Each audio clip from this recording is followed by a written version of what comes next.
Hey everyone, enjoy the show. Antiques Network, how you doing today? What we have here is a Franklin cigar change tray, which is one way to look at it, or I don't know why it wouldn't also be an ashtray, but I think it was designed to be at a cigar store or some type of establishment where the loose change would have been kept in here.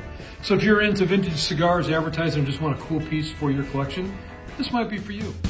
These are antiques. These are mantiques.